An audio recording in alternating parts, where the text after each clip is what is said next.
da política de Goiás, dois grandes candidatos ao governo do Estado, um senador da República que merece o nosso respeito, a nossa admiração pela sua competência e, sobretudo, pela sua coragem. É bom dizer sempre que a coragem... Nosso presidente do Podemos, querido amigo o Sandro Rezende, o Gustavo, o deputado Lívio, lá, chegou um pouco, e aí não tive oportunidade de cumprimentá-lo ainda, e dizer a todos que é uma honra estar aqui e ouvir. É evidente que um candidato tem que falar, infelizmente tem que falar, mas é mais oportuno ouvir. Quem deseja administrar um país com a complexidade do nosso tem que ouvir e muito para aprender com humildade. É evidente que é mais importante do que aquilo que eu possa aqui falar, aquilo que eu fiz, já que o povo brasileiro hoje, infelizmente, desacredita das promessas eleitorais. A descrença se generalizou e o nosso principal desafio é vencer o descrédito. Por isso é bom afirmar que nós temos a convicção de que mais importante do que aquilo que nós possamos falar e propor durante a campanha eleitoral é aquilo que nós fizemos ou deixamos de fazer. Quem quer presidir o país teve experiência administrativa, a sua experiência administrativa foi positivamente comprovada ou não? Quais as credenciais que apresenta para postular a presidência da República? Num país, repito, que vive uma crise de profundidade histórica. Nós não sabemos se o que temos é república ou é império. É verdade que nossa república nasceu com vício de origem, as instituições públicas distanciadas da sociedade, um divórcio entre as instituições públicas e a população brasileira, que nos levou, inclusive, à violência de Canudos, fazendo vítimas no sertão baiano. Mas as últimas décadas, ou especialmente os últimos mandatos de governo do país, nos oferecem a exata noção que esse divórcio se consolidou. É como se nós estivéssemos vivendo num império onde uma casta de privilegiados governam o país, valendo-se da exploração do esforço coletivo, do trabalho de milhões de brasileiros para preservar os seus privilégios.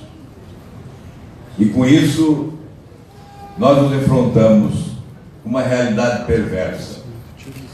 Temos que lidar com a globalização e, ao mesmo tempo, eliminar problemas acumulados ao longo da nossa história, problemas já resolvidos em outros países e ainda presentes no nosso. Por exemplo, nós lidamos com a globalização, com o avanço tecnológico, com a inovação, com o conhecimento, mas nos defrontamos com 10% dos brasileiros ainda analfabetos. Doenças já eliminadas em outras nações perduram no nosso país. Países que evoluíram e superaram a armadilha da renda média alta estão muito distantes e à frente do nosso país. Que entre aqueles que se encontram exatamente nesse contexto da renda média alta, só superamos em matéria de produtividade e de investimentos a Ucrânia e Sri Lanka. O que aconteceu com o Brasil? Porque se nós percorremos as estradas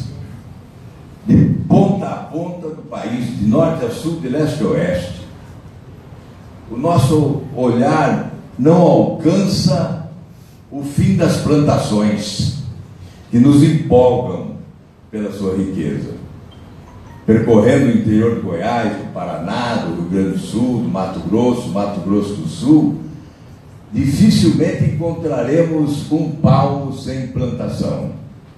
E, evidentemente, com a preservação ambiental que se exige como uma lição permanente de amor à vida. Mas as belezas naturais encantam o mundo. As potencialidades econômicas surpreendem o mundo. E por que esse contraste gritante da riqueza com a pobreza? Generosidade de Deus, nos oferecendo um solo fértil e produtivo, uma população trabalhadora e criativa, riquezas exuberantes contrastando com a pobreza de muitos, com a miséria, com o infortúnio, com a violência que graça. Com 52 milhões de brasileiros abaixo da linha da pobreza, com apenas 33 milhões de brasileiros com carteira assinada, dos 90 milhões que possuem oportunidades de trabalho. O que aconteceu com o Brasil? Em 2008, nós tínhamos uma dívida pública de 1 trilhão e 500 bilhões de reais. Hoje nós temos uma dívida pública, 10 anos depois, de 4 trilhões e 800 bilhões de reais. 74% do produto interno bruto. Neste ano de 2018, só de juros e serviços da dívida, o governo gasta 50% do orçamento, o compatível à metade da receita governamental. Só de juros e serviços. 1 trilhão e 800 bilhões de reais, mais do que a dívida total de 2008. Prisão perpétua seria apenas suficiente para o crime que eles praticaram contra o nosso país? Eu creio que não. Esse crime de lesa pátria, nem prisão perpétua seria suficiente. Hoje, 40% do que produz o Brasil, todos nós, trabalhadores, empresários, profissionais liberais, todos nós, 40%, toda a produção nacional vai para os cofres públicos, em apenas 2 itens: folha de pessoal e previdência. 65% vai embora. Se nós acrescentarmos outros itens da transferência de renda, como seguro-desemprego, como o Bolsa Família, como o seguro-defeso, ou como esse abono, os benefícios da prestação continuada, o auxílio-reclusão, nós chegaremos a 80%. Sobraria 20%, mas 20% não paga a dívida pública, os juros da dívida pública, porque para pagar os juros da dívida pública vai mais 50%. Então não fecha a conta. Aí o que faz o governo? Lança títulos públicos no mercado para buscar os recursos e pagar juros que engordam as contas bancárias dos nossos banqueiros. Os bancos obtêm lucros fantásticos. E dificilmente se ouve, nos últimos tempos, ministro da Fazenda, presidente do Banco Central, ministro do Planejamento, presidente da República, colocando a dívida pública como o grande desafio para os governantes. Ficam restritos à Previdência. É como se resolvesse o problema da Previdência, estaríamos resolvendo o problema do país. Não basta, é preciso resolver o problema da Previdência, mas não é suficiente. A reforma trabalhista foi importante, um avanço. Eu a defendi desde o primeiro momento até o último. Me expus com declarações, com discurso, como defendi o teto dos gastos, com desgaste. A reforma trabalhista eu defendi, inclusive, numa oportunidade no Fantástico. E votei contra como forma de protestar, porque o presidente da República entende que para aprovar uma reforma tão importante basta instalar um balcão de negócios. Não há necessidade de conversar, de dialogar, de convencer. Não há necessidade de eliminar conflitos. Uma reforma deve ser concretizada para a eliminação de conflitos e não a alimentação de conflitos. E nós somos acusados, Caiado e Daniel, sempre de legislarmos mal. Sempre somos acusados de legislar mal. Por isso, de uns tempos para cá, eu decidi que não devo colocar digital em propostas que não sejam bem elaboradas e concluídas. O presidente da República entendeu que o Congresso, que o Senado, não poderia aprimorar aquela proposta. E nós tínhamos como aprimorá-la. O compromisso que eu assumo aqui, evidentemente, se chegar lá, é de verificar os equívocos que possam ainda perdurar na legislação trabalhista do país, para promovermos ainda mais avanços. O que nós desejávamos ao protestar contra a forma de impor uma reforma era exatamente que ela pudesse avançar mais. Nós achamos que ela pode avançar mais. É só estabelecer o direito comparado como um caminho para a nossa decisão. Se compararmos com outros países, outros modelos, nós certamente encontraremos solução ainda mais adequada para modernizar a legislação trabalhista do país. Mas eu preciso dizer a vocês, porque eu quero ser mais sucinto, que há algo fundamental que vem exatamente na esteira desses problemas aqui dissertados. Quando eu disse que o governo lança títulos públicos para pagar os juros da dívida, eu estou afirmando que ele está impulsionando a dívida pública do país para a estratosfera. E nós não sabemos onde ela irá parar. Vai chegar em um momento em que ela superará 100% do produto interno bruto, se nós não colocarmos um freio de arrumação. Portanto, nós temos que falar em reformas. Mas eu creio que a definição daquilo que nós desejamos como mudança no Brasil pode ser a refundação da República. E o que é a refundação da República? É a substituição desse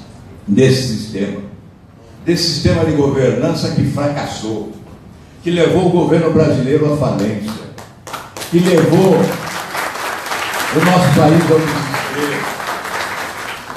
Esse sistema, que é uma fábrica de escândalos de corrupção, que é a matriz dos governos incompetentes, esse sistema que abriu portas para a corrupção e puxou para baixo a qualidade da gestão, porque é o sistema que impõe ao país administradores incapazes, indicados por partidos políticos ou por sindicatos.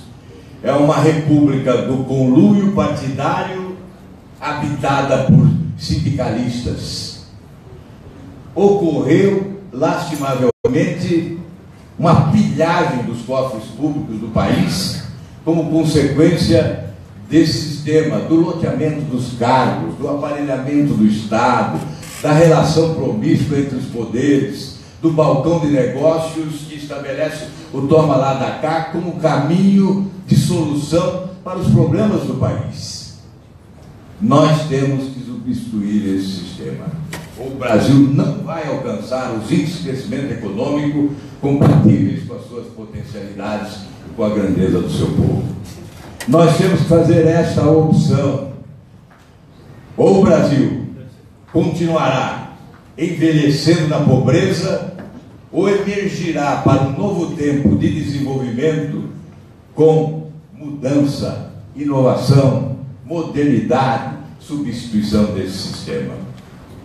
É evidente, Caiado, que eu gostaria que ocorresse uma unidade das forças que pensam no mesmo campo ideológico, programático, em que pese a esquizofrenia política que há no Brasil nessa discussão ideológica e programática, há sim convergência entre postulantes à presidência da República. Mas eu quero confessar a vocês, nós temos que radicalizar.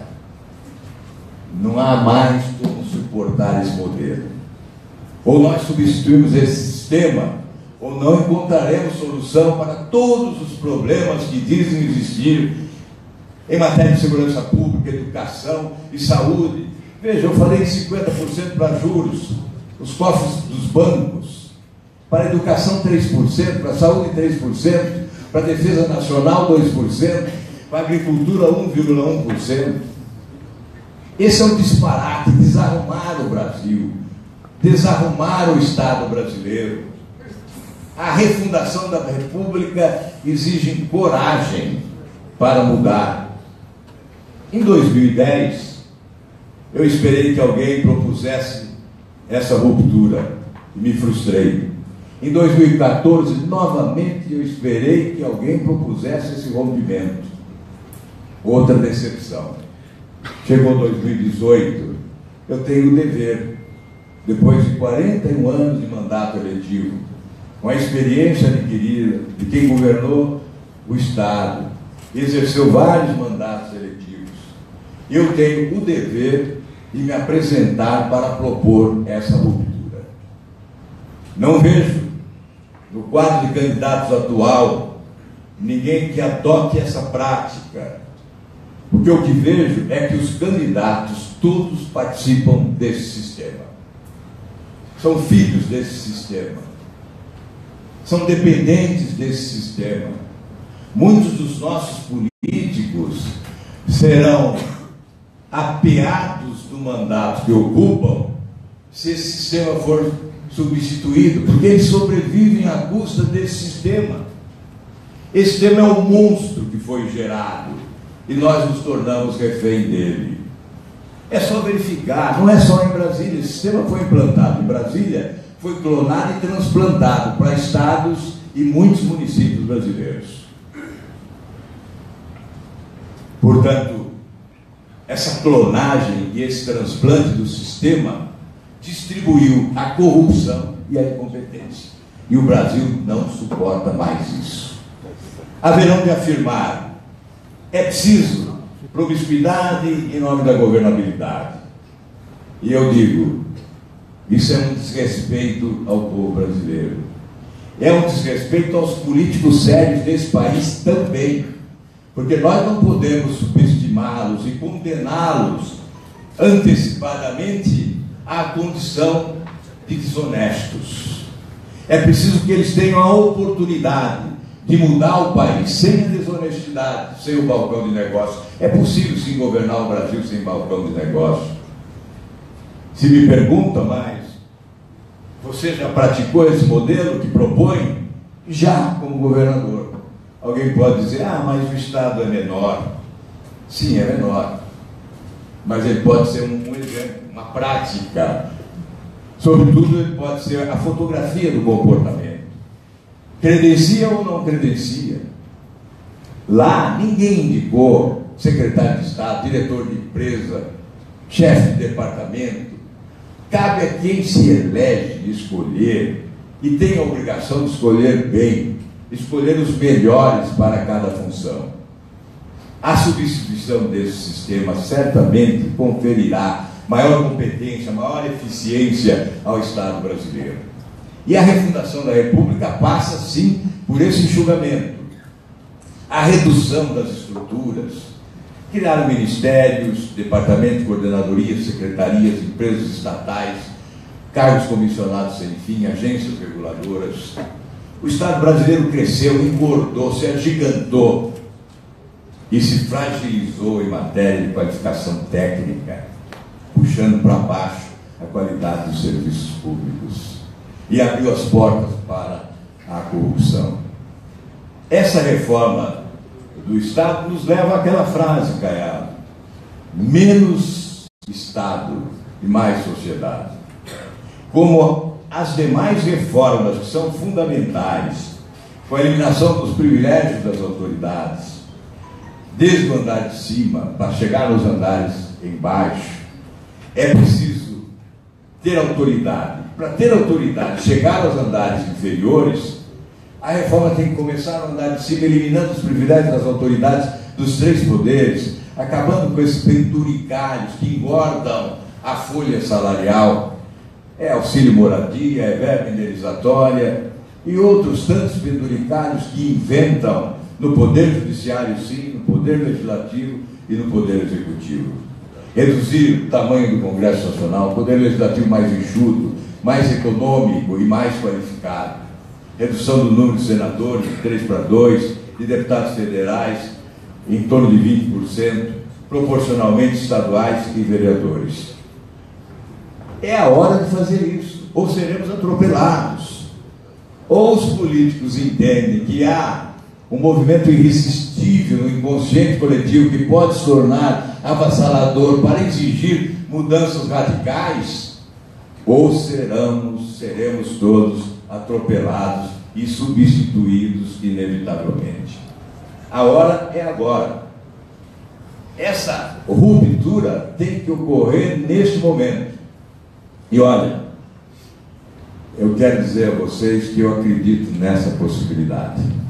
Invertendo o processo. Um presidente da República tem que ter a coragem de propor a mudança. Tem que ter competência para se comunicar bem com a sociedade e convencê-la que as mudanças propostas são necessárias, imprescindíveis e atendem às aspirações da nação. Convencendo a sociedade, teremos o apoio do Congresso, porque o Congresso não rema contra a maré. O Congresso não rema contra a correnteza de opinião pública. É uma questão de sobrevivência e de inteligência. O plano real, por exemplo, foi bem comunicado à sociedade, por isso foi êxito. Outros planos, bem elaborados tecnicamente, não foram bem comunicados e fracassaram. A administração pública hoje no país, 50% gestão, 50% comunicação. Ou algo parecido com esse percentual. Boa gestão sem comunicação pode resultar em fracasso. Boa comunicação sem gestão, sem dúvida, fracasso. Escolha infeliz da equipe, fracasso anunciado antecipadamente. Escolha feliz, planta-se a semente, abrindo perspectivas de êxito. A escolha qualificada técnica e profissionalmente. Nós temos muitas reformas ainda a realizar. O Brasil é uma nação à espera de reformas. A palavra reforma também foi desgastada, especialmente nos últimos tempos. A reforma da Previdência, por exemplo, mal explicada, mal conduzida, mal anunciada, desgasta a palavra reforma. A ponto de que, hoje, eu imagino ter que dizer, vamos fazer a modernização da legislação previdenciária, para evitar a palavra reforma, que é a mesma coisa. Atualização da legislação, modernização da legislação. Vamos usar o direito comparado, verificando qual o modelo de outros países, estabelecer a média do sucesso, para que nós possamos, então, realizar aqui a nossa reforma da Previdência. Mas e a reforma tributária? Por que se fala tão pouco dela? Porque os governantes são imediatistas e imaginam que uma reforma tributária pode retirar recursos do caixa governamental, reduzindo a receita. Não possui visão estratégica de futuro, porque se tivessem, fariam a reforma, já que com carga tributária menor, a roda da economia gira com mais força, o governo arrecada mais, com a população pagando menos impostos. Como governador, tive uma experiência modesta no setor de carne. Uma sonegação brutal, 17% de ICMS. Nós reduzimos para 7%. O que ocorreu? A receita aumentou 300% no setor da carne. Isso é uma demonstração. Que a reforma tributária vai colocar mais dinheiro no caixa do governo e mais dinheiro no bolso dos brasileiros. Porque é evidente, reduzindo a carga tributária, a economia vai crescer mais. E nós não teremos o impacto da incidência da carga tributária exagerada no preço dos produtos que consumimos. Como reduzir, por exemplo, o preço dos combustíveis, hoje praticados aleatoriamente, porque o presidente da República, por decreto, autoriza o presidente da Petrobras a tapar os buracos do rombo da corrupção, aumentando o gás de cozinha, o combustível diesel ou gasolina, e aumentando a hora que quer, deliberadamente. Aliás, tem tanta coisa para dizer, mas eu vou encerrar. Vou encerrar para não cansá-los. Corro o risco de ver alguém cochilando. Em função da hora, porque realmente muito discurso cansa.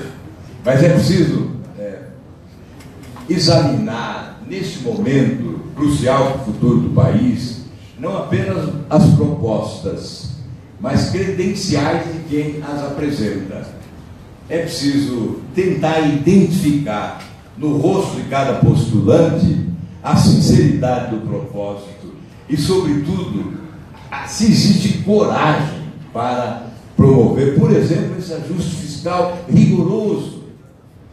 Aí, quando se fala em saneamento financeiro do Estado, em ajuste fiscal, um Estado com 159 bilhões de déficit no ano, apesar da contabilidade criativa, de escamotear a realidade dos números, de mistificar, de manipular informações, quando se discute isso, é preciso dizer, mas com que credencial você diz que vai fazer essa reforma? Então, eu tenho que voltar lá atrás, embora constrangido, para dar um exemplo do próprio governo e traduzir aqui aquilo que disse Joemir Petting no Jornal Nacional.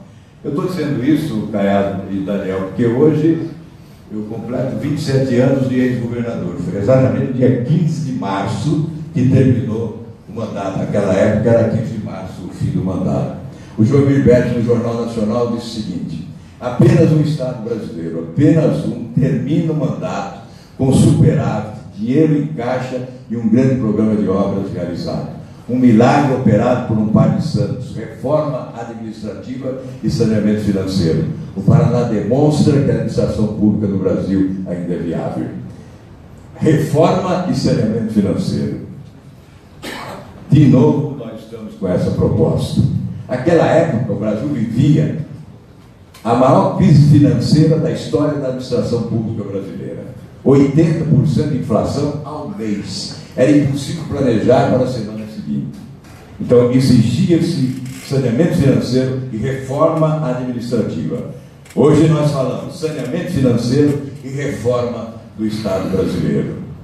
Mas há uma frase que não pode faltar nesse ambiente.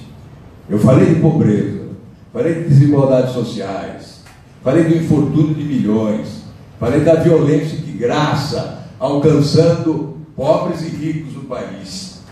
Mas é preciso dizer que a melhor forma de vencer a pobreza, de acabar com a pobreza, ou de reduzir a pobreza, é respeitar quem produz, é valorizar quem trabalha e quem produz. Eu acho que essa frase é uma síntese do pensamento liberal, do empreendedorismo, liberdade de produzir, liberdade de consumir. E é isso que nós temos que prezar, acima de tudo, no momento de crise de profundidade como esta que estamos vivendo. Eu sei que nós temos que reviver a fé perdida nas estradas da decepção, que nós temos que ressuscitar as esperanças sepultadas sob os escombros do descrédito nacional. Nós temos que caminhar por esses caminhos difíceis de caminhar, buscando o nosso futuro. Mas é preciso dizer aos jovens, sobretudo, às mulheres, aos empresários, é preciso dizer, já lhes roubaram demais. Não permitam que lhes roubem agora o sonho e a esperança de mudar este país para melhor, porque nós podemos mudar o Brasil para melhor, e nós haveremos de mudar. Quando eu digo nós, eu digo a sociedade brasileira. O presidente da República tem como arma mais poderosa o povo do país.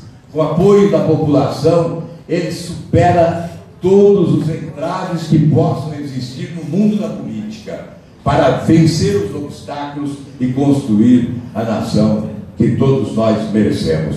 Os brasileiros não fracassaram, fracassaram os governantes. Os brasileiros rejeitam o fracasso, repudiam o fracasso. Nós não vamos fracassar. Os brasileiros não fracassarão porque possuem esse patrimônio extraordinário que é o Brasil. E suprapartidariamente, eu creio que esta é a eleição suprapartidária. É o momento para colocarmos acima das siglas o interesse nacional. O grande partido do povo brasileiro se chama Brasil. E nós precisamos de coesão e rumo.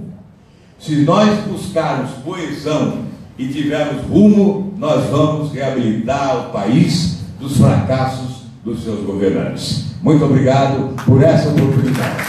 Que Deus nos inspire nesta jornada. Muito obrigado.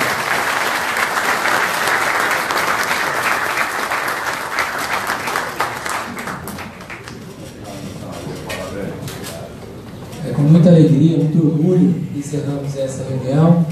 Senador Ronaldo Caiado, Daniel Vilela, deputado federal, senador Álvaro Dias, deputado Cimeis, deputada Josi, deputado Livio Luciano,